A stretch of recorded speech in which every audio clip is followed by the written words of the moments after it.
વાપીમાં એસીબીની સફળ trap, CGST કચેરીના 2 અધિકારીઓ ₹2000ની લાંચ લેતા ઝડપાયા. વાપીમાં એન્ટી કરપ્શન બ્યુરોએ સફળ ટ્રેપ ગોઠવી central goods and service tax કચેરીના 2 અધિકારીઓને ₹2000ની લાંચ લેતા ઝડપી પાડ્યા છે. આ કાર્યવાહી વાપી સ્થિત સીજીએસટી અને સેન્ટ્રલ એક્સાઇઝ કચેરીમાં કરવામાં આવી હતી. મળતી માહિતી મુજબ એક જાગૃત નાગરિકે એસીબીનો સંપર્ક કરીને ફરિયાદ કરી હતી.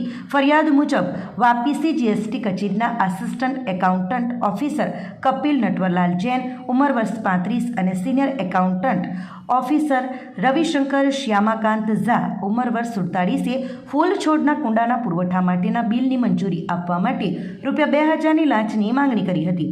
ફરિયાદી લાંચ આપવા માંગતા ન હોવાથી તેમણે એસીબીને જાણ કરી હતી. ત્યારબાદ એસીબીની ટીમે 14 ઓક્ટોબર 2025ના રોજ ટ્રેપ ગોઠવી હતી. આ ટ્રેપ વાપી સીજીએસટી કચેરીના 4થા માળે આવેલી કપિલ જૈનની ઓફિસમાં કરવામાં આવી હતી, જ્યાં બંને અધિકારીઓને લાંચ લેતા રંગે હાથ ઝડપી લેવામાં આવ્યા હતા. આરોપી કપિલ જૈને ફરિયાદી પાસેથી ₹2000ની લાંચ સ્વીકારી હતી, જ્યારે રવિશંકર ઝા લાંચની માંગણીમાં સંડોવાયેલા હોવાનું સામે આવ્યું છે. એસીબીની ટીમે સ્થળ પરથી લાંચની રકમ ₹2000 રિકવર કરી છે અને આ મામલે વધુ તપાસ હાથ ધરી છે.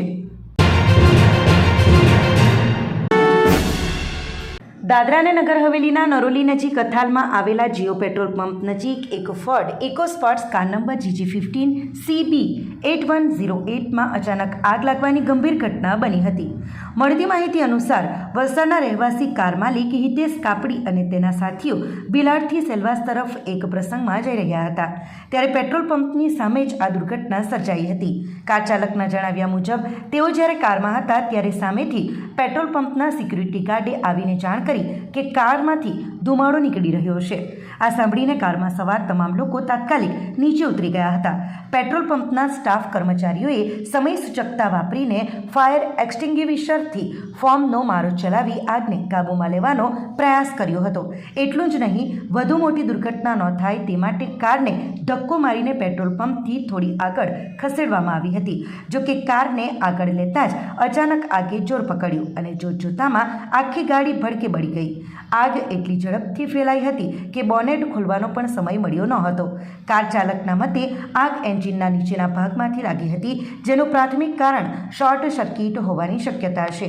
ત્યારબાદ તાત્કાલિક ફાયર બ્રિગેડને જાણ કરવામાં આવતા ફાયરના જવાનોએ ઘટના સ્થળે પહોંચીને સળગતી કાર પર પાણીનો મારો ચલાવીને અંતે આગ પર કાબૂ મેળવ્યો હતો. સદભાગ્યે કારમાં સવાર લોકો સમયસર બહાર નીકળી જવાથી કોઈ જાનહાનિ થઈ નહોતી, પરંતુ ફોર્ડ ઇકોસ્પોર્ટ્સ કાર સંપૂર્ણપણે બળીને ખાખ થઈ ગઈ હતી.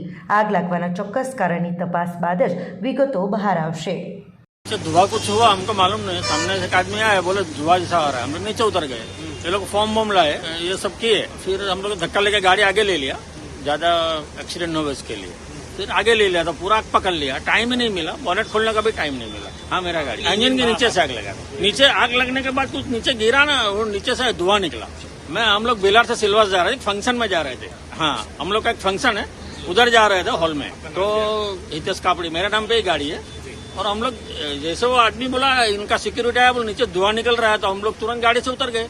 और फिर ये लोग फॉर्म वॉर्म लाए, वो सब किए, लेकिन शायद इंजन में से ज्यादा धुआं निकला, तो वहाँ ही कुछ शॉर्ट सर्किट हो सकता है. अभी वो तो आइडिया नहीं है अपने को क्या एक्चुअल क्या हुआ है. ये लोग धक्का लगा के, ये लोग ने बहुत मेहनत किया, स्टाफ लोगों ने पूरा उन लोग का जितना भी वो फायर का जो था ना, वो पूरा एक्सटेंशन जो था पूरा यूज कर लिया. लेकिन फिर भी फिर धक्का लगा के गाड़ी आगे ले लिया.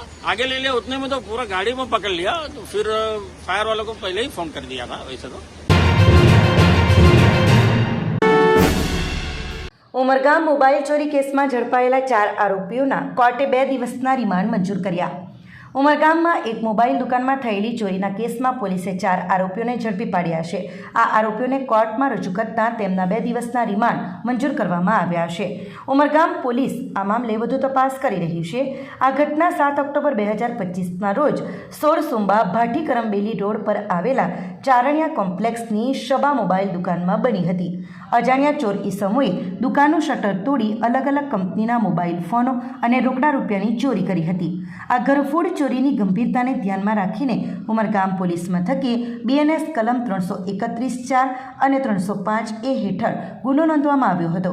વલસાડ જિલ્લા પોલીસ અધિક્ષક યુવરાજસિંહ જાડેજાની સૂચના અને DYSP BN દવેના માર્ગદર્શન હેઠળ ગુનાનો ભેદ ઉકેલવા ટેકનિકલ એનાલિસિસ અને હ્યુમન સોર્સિસના આધારે તપાસ શરૂ કરાઈ હતી.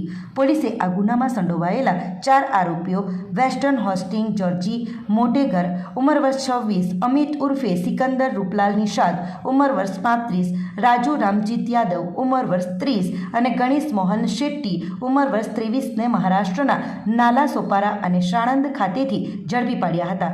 આરોપીઓ પાસેથી ચોરીમાં ગયેલા 16 મોબાઈલ ફોન અને રોકડા રૂપિયા 13,000 રિકવર કરવામાં આવ્યા છે. તમામ આરોપીઓને પકડી પાડી કોર્ટમાં રજૂ કરવામાં આવ્યા હતા, જ્યાંથી તેમના 2 દિવસના રિમાન્ડ મંજૂર થયા છે. ઉમરગામ પોલીસની ટીમ હવે આ મામલે વધુ ઊંડાણપૂર્વક તપાસ કરી રહી છે.